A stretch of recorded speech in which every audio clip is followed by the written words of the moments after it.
Mshtakiwa na kosa la kupanga njama ili kufanya uhalifu mnamo tarehe ambayo haijulikani na mahali ambapo haijulikani hapa Kenya. Huyo na mwingine ambaye yuko mbele ya koti ulipanga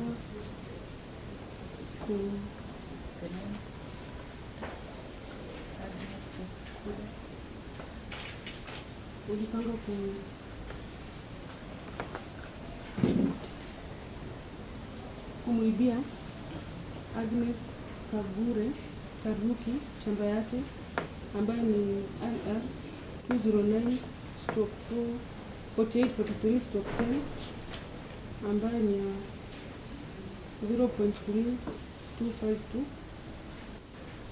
ambaye iko Jogoo Road ambaye ni dhamana ya shilingi 1,200,000, jambo ambalo ulikuwa unajua si ukweli. Ukweli ama si ukweli? Count 2, umechukua na kusema kutengeneza stakabadhi gushi mnamo tarehe ambapo haijulikani hapa Kenya. Wewe na mwingine ambao mko kwa mbele ya koti ulipanga njama ya uliweza kupeana stakabadhi gushi ambayo ni kitambulisho, serial number ni 23062446 ambayo ilikuwa kwa jina ya Francis Kimani Mungai, ambayo kitambulisho yake ni ID number 09799675, ikidanganya kwamba ilikuwa document halali kutoka National Registration Bureau, ambapo ulikuwa unajua si ukweli. Ulikuwa na si ukweli. Your Honor, may it please you, an application for release with reasonable bond terms. The accused person is an administrator of the estates of Francis Kimani Mungai, alias Kimani Mungai,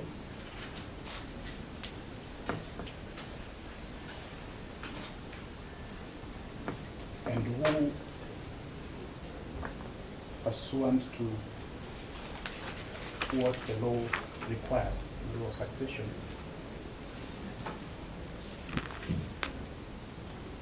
is in the process of recovering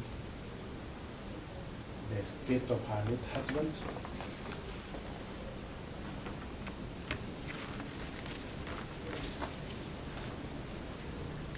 and the suit property that is being alleged there is conspiracy to steal is subject of court proceedings. And as a law-abiding citizen, she has filed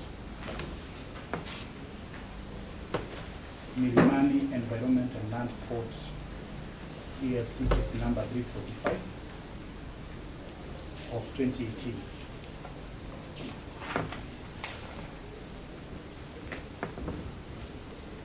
And all that she's seeking in that matter is for the cancellation of the sale in favor of the complainants. Now, therefore, this is a person who has followed the due process as opposed to go out there and try to steal anyone's land. The law requires that anybody who has a claim on any parcel should follow the due process, and which has been followed. Your Lordship, the case is coming up, which is very peculiar. It's coming up for hearing on the 19th and 20th of this month. So her arrest on Friday is obviously intended to deny her the opportunity to prepare for that hearing.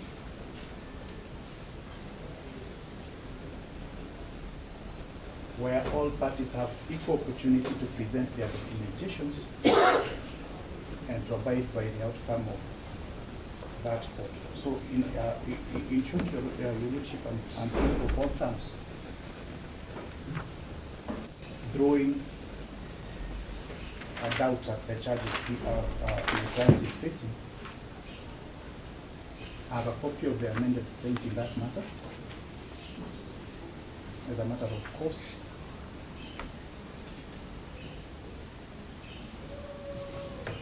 Your Honor, I'm happy today, as opposed to my previous colleagues here, not to complain about the police. My client is diabetic and hypertensive. And upon being arrested on Friday, I'm happy they were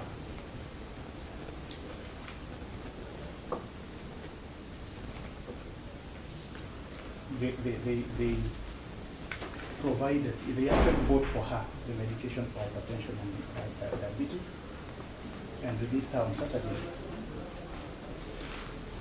on a police bail of 100,000 shillings.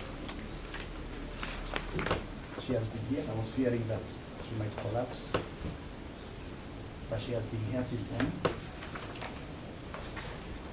I'm therefore praying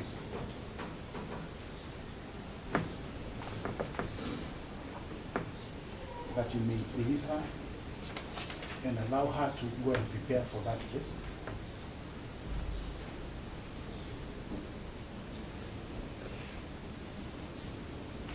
And one thing to note, or to take judicial notice of, the complainant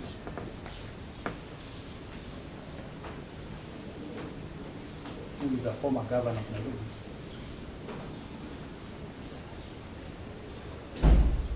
on a matter similar to this, acquisition of deceased person's property, has previously embarrassed the prosecution in the matter touching on the advocate by the name Grace Spencer. Similar to this, and therefore your leadership as an administrator of the estate, who, as per the law, is an officer of this court, is an officer in, who has responsibility and duties to undertake in the estate of the deceased. She's not a flight risk. She has a permanent place abroad. She has presented herself in compliance with the police bail bond terms. I therefore pray for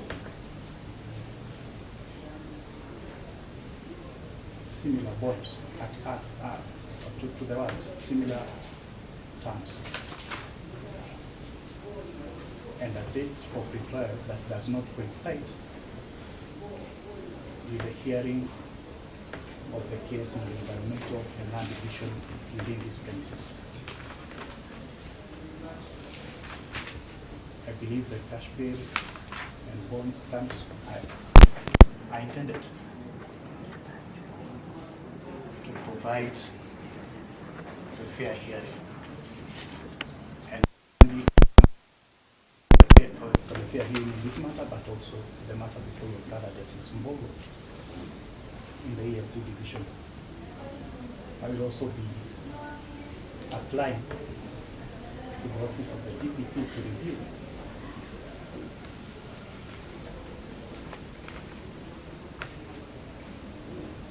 by providing documentations in that case.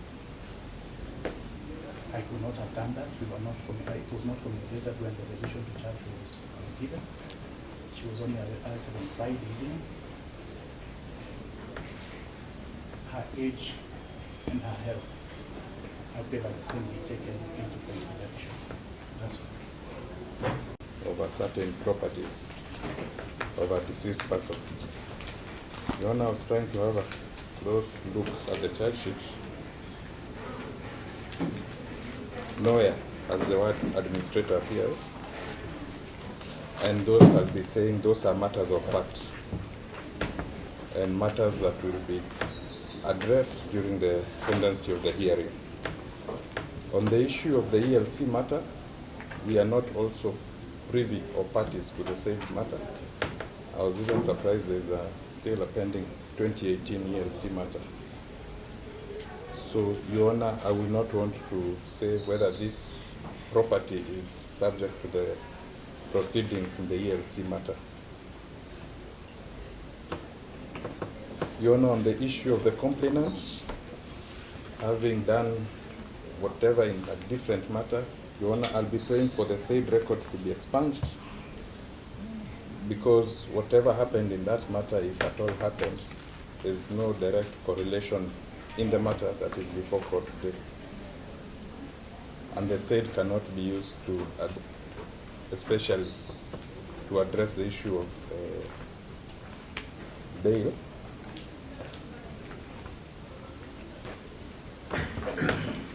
As the conduct of the complainant is not in question at this moment.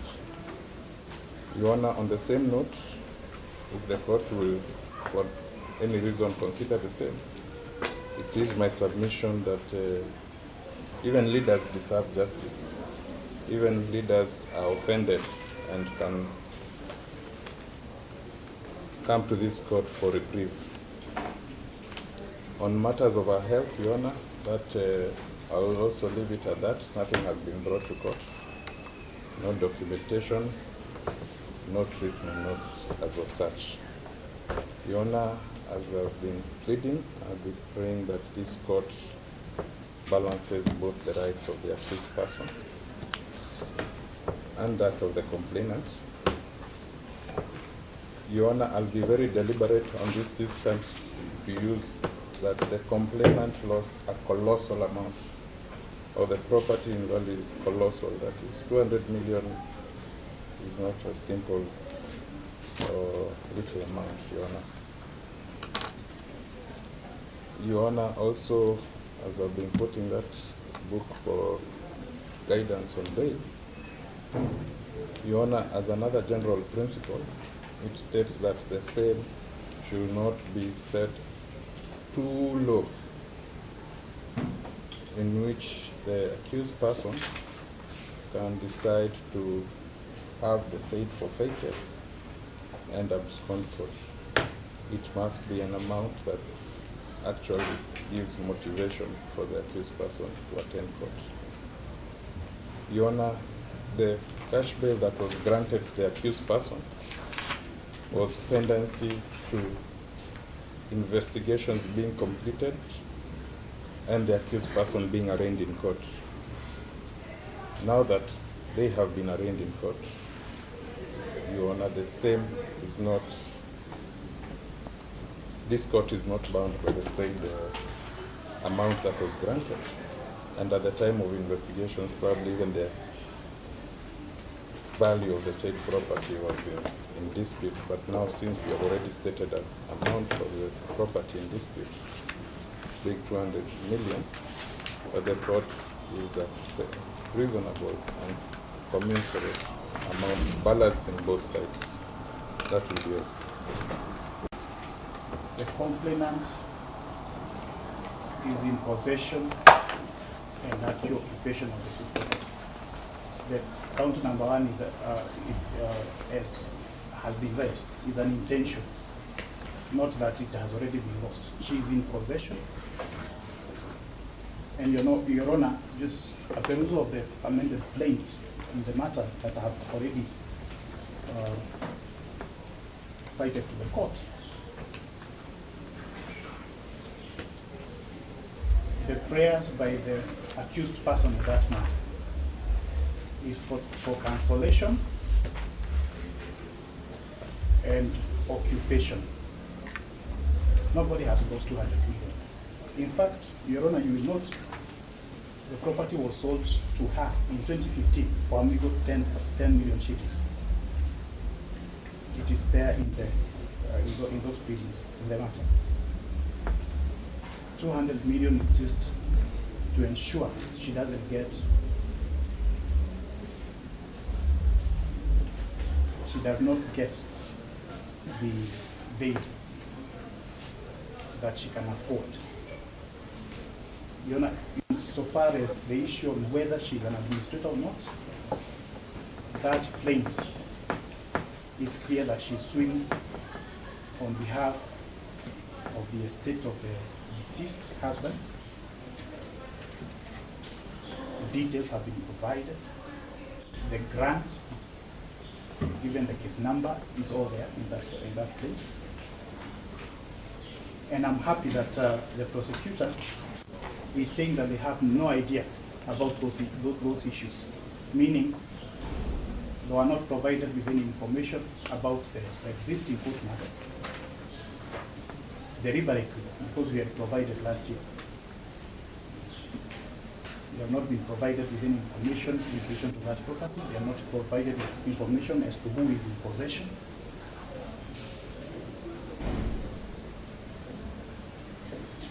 Insofar as the amount that was given on Saturday is concerned, it was the same purpose as today, to secure her attendance today, and she has come.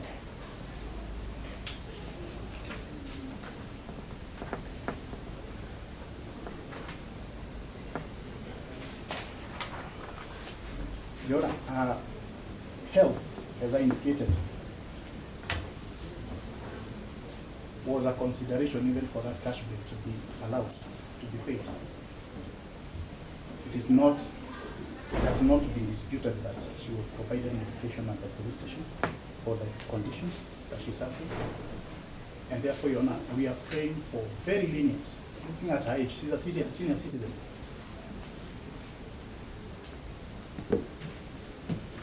Whose only wrong is to pursue, as required by the law, the estate of the deceased husband, who died in 2010. That's all. The defense counsel on behalf of the accused person to have her released on lenient bond terms. On the record, it indicates she was granted a cash bill of police cash bill of 100,000 to attend court. She has attended court. So based on the issues that have been raised by the defense of the existence of a civil suit in the ELC court since 2018 between the parties hearing, and based on humanitarian grounds and the age of the accused person, I will allow the application because I find it merited.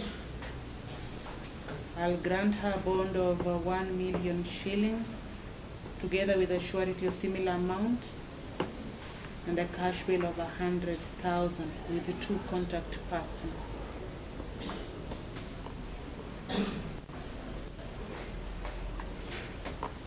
Much obliged, Your Honor.